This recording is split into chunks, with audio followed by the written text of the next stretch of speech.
ओवेसी यांची सभा पार पडली आणि त्यांनी नरेंद्र मोदी यांच्यावर मोठ्या प्रमाणात टीका केलेली आहे. कसं पाहता त्यांच्या या सभेकडे? अकबरुद्दीन ओवैसी यांची लायकी नाही नरेंद्र मोदी यांचं नाव घेण्याचं. खरं तर इथे आलेले ते गेस्ट होते, वेगळ्या पद्धतीने येऊन मोदी साहेबांच्या विरोधात बोला. त्याचा परिणाम काय असतो हे जनता ज्यावेळेस इलाज देईल, हा खानदेशी प्रसाद, त्यावेळेस कळेल. माननीय मोदी साहेब या विश्वगुरू आहेत, विश्व नेते आहेत, त्यांचा आदर आहे. देशाच्या प्रत्येक माणसाला त्यांच्याबद्दल अभिमान आणि स्वाभिमान आहे. याद राखा, जर मोदी साहेबांच्या बरोबर उलट सुलट शब्द बोलले, तुमची लायकी आमच्याशी बी लढण्याची नाही, तिथपर्यंत काय पोचतात. विजयी होऊ आणि गेल्या 5 वर्षामध्ये ज्या पद्धतीनं शहरात विकास झालेला नाही तो लक्षात घेता लोक भाजपला नाकारतील असा विश्वास देखील खासदार महोदयांनी व्यक्त केला आहे. महाविकास आघाडीने आता डिपॉझिट सांभाळावं. 2, 4, 5 आले तर आले, ते लोक ध्रुवीकरण करतात, धार्मिक जातीय तेढ निर्माण करतात. तेढमधनं काय 2, 4 निवडले तर निवडले, नाही तर काय खरं नाही आहे. म्हणजे टॉपवर भाजप चालू आहे आणि जिथे महायुती तर महायुती एकतर्फी चालू आहे. नसेल तर आमचे मित्रपक्ष आहेत, आघाडी तर कुठंच नाही. मग आघाडीची 100% बिघाडी झालेली आहे. म्हणून काय तर मित्रपक्षांमध्ये, नाहीतर भाजपच आहे पुढे. म्हणजे भाजप जिथे आहे तिथे भाजपच जोरात राहणार आहे. प्रचाराचा शेवटचा दिवस आहे. गेल्या अनेक दिवसांपासून प्रचार सुरू होता. मतदारांचा कसा प्रतिसाद पाहायला मिळाला आणि आता घोडा मैदान फार जवळ आहे, कसं बघतात? महानगरपालिकेची निवडणूक ही लोकशाहीचा विजय उत्सव आहे, लोकशाहीचा उत्सव आहे.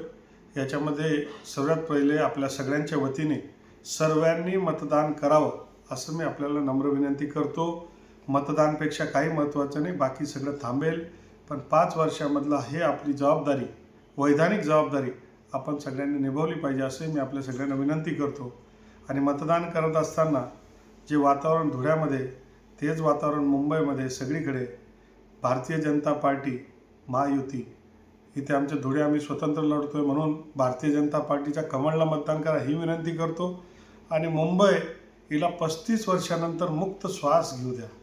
हे मुंबई नगरी हिला जगातली इंटरनॅशनल शहर आहे. आमचं लहानपण, बालपण, जीवन त्याच्यात गेलेलं आहे.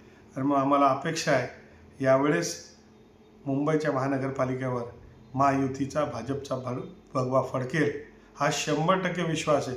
लोकांमध्ये प्रचंड प्रतिसाद आहे. अर्थात निवडणूक म्हटली तर दोघी बाजू असतात, इतकं म्हणजे सर एकतर्फी काहीच नसतं. दोघी बाजू, चारही बाजू लोक मांडत असतात. परंतु आमच्या मागे माननीय नरेंद्र मोदीजी आहेत, देवेंद्र फडणवीस साहेबांचं यशस्वी कारकीर्द आहे. त्याचबरोबर अनेक आमचे सहकारी आमच्याबरोबर आहेत, आमदार आहेत, सगळे लोक आहेत. आणि म्हणून लोकांचा कल धुळे शहरामध्ये भारतीय जनता पार्टीकडे एकतर्फे दिसतोय. मला 100% विश्वास आहे की 55+ हे भारतीय जनता पार्टीला नगरसेवक मिळणार आहे. आणि ती संधी मिळाल्यानंतर धुळे शहराचा कायापालट करण्याची जबाबदारी मात्र पालकमंत्री या नात्याने आम्ही घेतली आहे. धुळ्यापासून तर मुंबईपर्यंत भारतीय जनता पार्टी महायुतीच येणार हा विश्वास या निमित्ताने व्यक्त करू इच्छितो.